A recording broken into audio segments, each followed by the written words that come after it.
सत साहिब भाइयों और बहनों, आज एक बार फिर हम सुनेंगे कबीर जी की कुछ खास वाणियों के सरलार्थ। अर्थात कबीर जी अपनी वाणियों के जरिए क्या बताना चाहते हैं, आइए जानते हैं। कबीरा ते नर अंध है, गुरु को कहते और हरि के रूठे ठोर है, गुरु रूठे नहीं ठोर। कबीर जी कहते हैं कि स्वयं तत्व ज्ञान बताते हुए वे व्यक्ति अंधे हैं जो गुरु को परमात्मा से अन्य केवल संत देखते हैं। यदि प्रभु रुष्ट हो जाए तो गुरु जी की शरण जाइए। यदि गुरु जी रूठ जाए तो साधक को कोई स्थान नहीं है जो सुखी कर सके। कबीर हरि के रूठते गुरु के शरण जाए, कहे कबीर गुरु रूठते हरि ना होत सहाय। कबीर परमेश्वर जी ने कहा है कि यदि भगवान रुष्ट हो गया है तो गुरु जी की शरण में जाओ। गुरु जी आपको नाम, दीक्षा तथा आशीर्वाद देकर सुखी कर देगा। यदि गुरु जी ही रुष्ट हो गए तो परमात्मा भी सहायता नहीं करेगा। जैसे गर्मी के मौसम में कोई व्यक्ति खेतों में कार्य कर रहा है, उसने पीने के लिए पानी का घड़ा भर रखा था। कुछ समय उपरांत घड़े का पानी बार बार पीने से समाप्त हो गया। जब तक घड़े में जल था तो आप जी को कोई कष्ट महसूस नहीं हो रहा था। जब जल समाप्त हुआ तो प्यास लगी, जान को बन आई। आप जी हैंडपंप या कुएं पर गए, जल का घड़ा भर लाए तो आपके दुख का निर्वाण हुआ। इसी प्रकार जब तक मानव के पूर्व जन्म जन्मांतर के पुण्यों से घड़ा रूपी जीवन भरा है तो आप जी को सर्व सुख प्राप्त हैं। जिस समय पूर्व जन्म के पुण्य समाप्त हो जाते हैं तो पाप कर्मों का दौर प्रारंभ होता है। उस समय आपका हरि यानी परमात्मा रुष्ट हो गया। जिस समय कोई व्यक्ति चारों ओर से आपदाओं से घिर जाता है तो स्वयं कहा करता है कि मेरा राम रूठ गया, मुझे संकटों ने घेर लिया।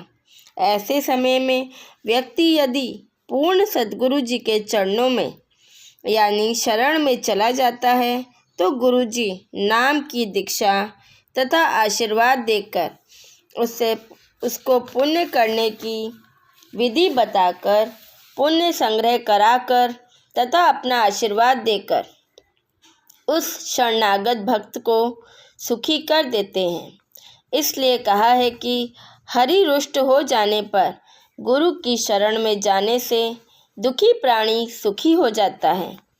फिर कहा है कि गुरु तथा गोविंद दोनों में से आप किसको चुनेंगे? उत्तर भी बताया है कि गुरु जी को चुनेंगे।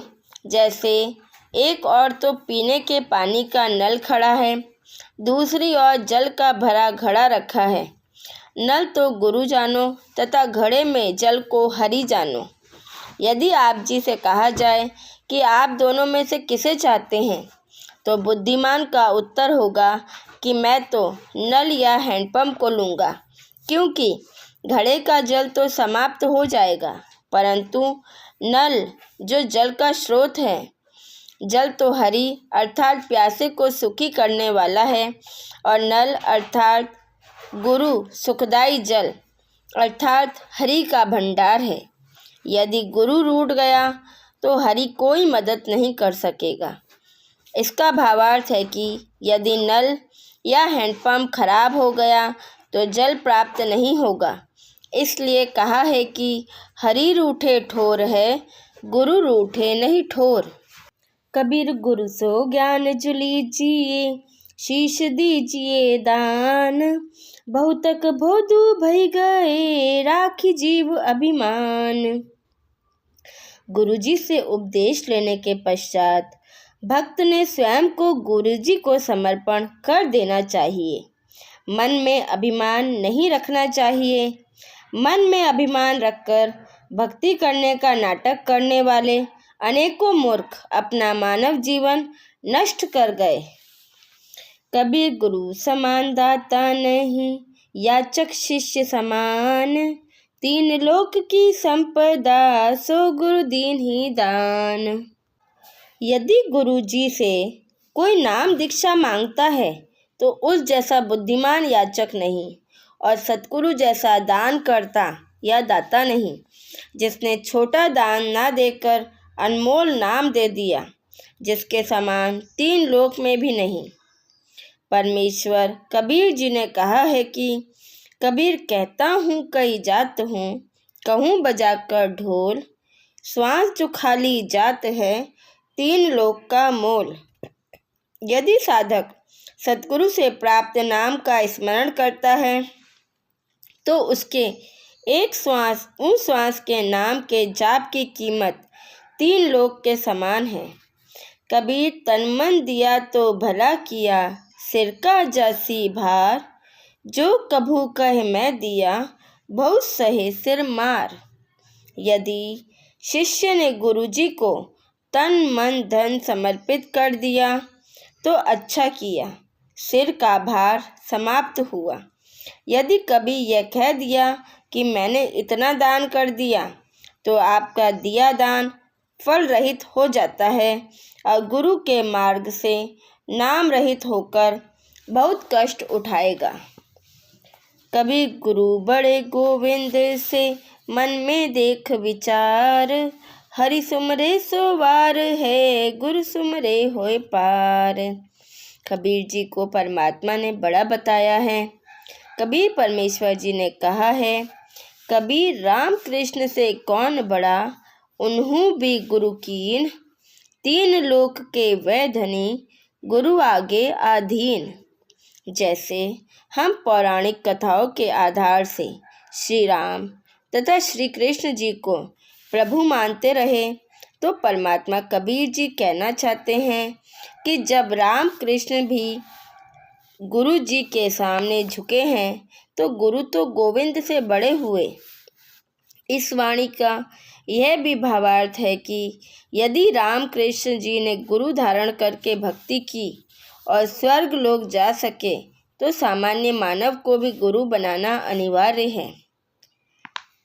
जैसे किसी को प्यास लगी है, घड़ा लेकर पानी की खोज में चला, वह पानी पानी कर रहा है तो कोई व्यक्ति अपने घड़े से उसको घड़ा भरने को पानी नहीं देगा, इसलिए वह वांछित वस्तु से खाली रह जाएगा। यदि वह कुआं या नल पूछेगा पुकारेगा तो उसको नल मिल जाएगा, फिर कितने ही घड़े भरो। इसी प्रकार यदि व्यक्ति केवल संतों से आशीर्वाद प्राप्त करने के लिए जाता है तो जो भक्ति से खाली होते हैं वह चाहे हाथ से आशीर्वाद भी देते हैं तो भी शरणागत को कोई लाभ नहीं होता। यदि वो भक्ति कर रहा है तो उसको ज्ञान भी होता है कि अपनी भक्ति कमाई को आशीर्वाद द्वारा अन्य को नहीं बांटना चाहिए। उसको नल अर्थात गुरु धारण करने की राय देता है। इसलिए कहा है कि जो हरि सुमरता है वह खाली रह जाता है, जो गुरु के बताए हरि के नाम को स्मरण करता है वह मोक्ष प्राप्त करता है। इसी तरह की अन्य वाणियाँ हम सुनेंगे हमारे अगले वीडियो में। हमारे साथ बने रहिए। धन्यवाद।